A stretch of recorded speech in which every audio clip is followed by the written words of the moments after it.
across the U.S., and it's not letting up. On July 4th, Texas's Guadalupe River rose nearly 10 meters in just 2 hours.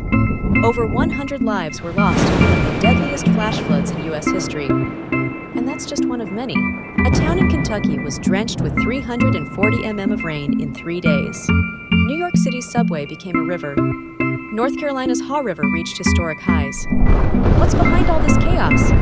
This year alone, the U.S. has already seen more than 3,200 flash flood warnings, nearly a full year's worth in just 7 months. The biggest culprits?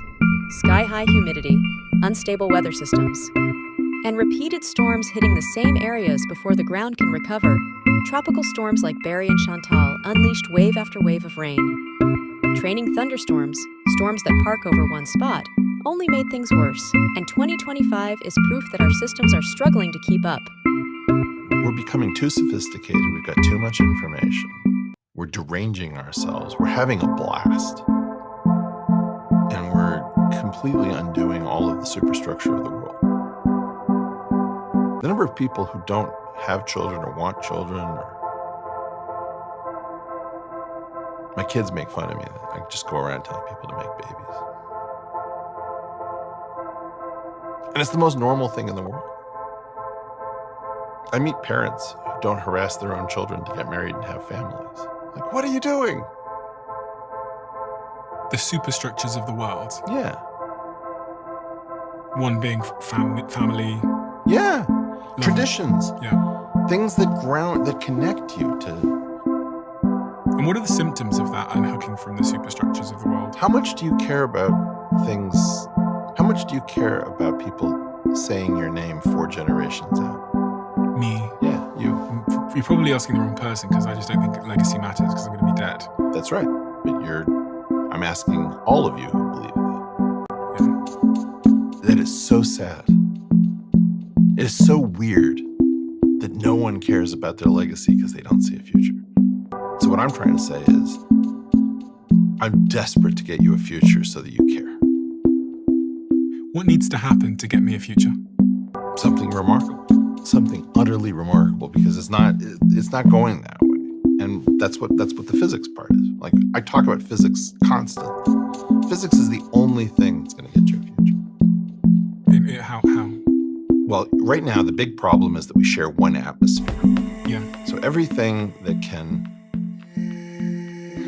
all the really bad things, whether it's pathogens, like imagine something COVID-like but far worse, or climate, or radiation, all of these things don't know anything about borders. What's going on at this moment in time? Because it feels like there's more conflict than there's ever been.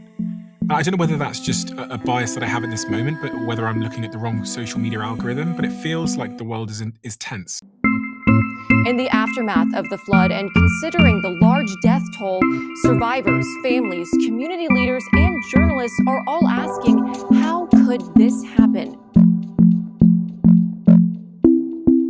But many things affect the speed of the Earth's rotation. Earthquakes, melting glaciers can shorten our days, but it's most likely this happened because of the angle of the moon relative to the Earth. You see, the sharper the angle, because we are on a tilt, the Earth axis is, it sets us spinning a little faster.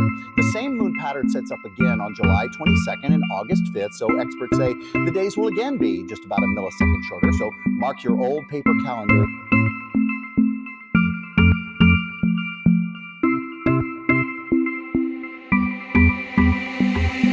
Help me? I think even in my life, I'm wondering whether there's like a layer missing, like, which is the religious layer or a spiritual layer. Do you pray?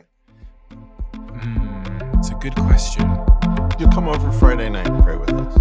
I'd say I do pray.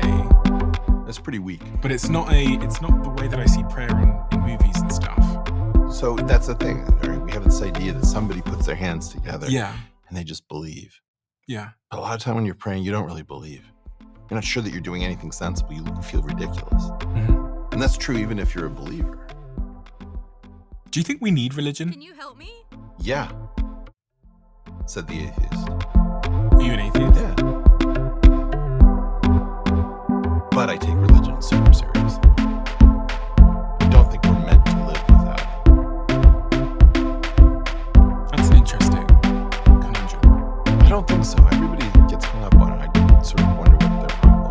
Please explain. So you believe that we aren't meant to live without religion. We're meant to be orientated by something transcendent, but you don't believe that it's real. I think that, there's this great trick that I learned when I was scuba diving, which is that your need to breathe is triggered by the buildup of CO2 in your lungs. And there are all sorts of things you can do to decrease your need to breathe. One is you can hyperventilate. You can get rid of all of the CO2 that's residual. You can also inure your lungs to CO2 by smoking. You can also breathe out the precious air that your instincts tell you to hold in. You can do all these things, and then you can go super deep. You can learn how to equalize the pressure in your ears by holding your nose in these techniques. And suddenly, you're far deeper than you've ever been, and you're exploring the rocks and the fishes, and there's a turtle and there's an eel. And you get a message, you're out of air. And you look up and you see, I am really far from the surface. This is terrifying. That's what happens when you unhook the proximate, which is air hunger, from the ultimate, which is the need to breathe. So thirst is proximate to dehydration. Hunger is proximate to the need for nourishment. In part, religion and prayer is there to keep us from unhooking all of these protective things and just turning life into a hoot. You can have a hoot without religion. But if everybody has a hoot, the whole society collapses.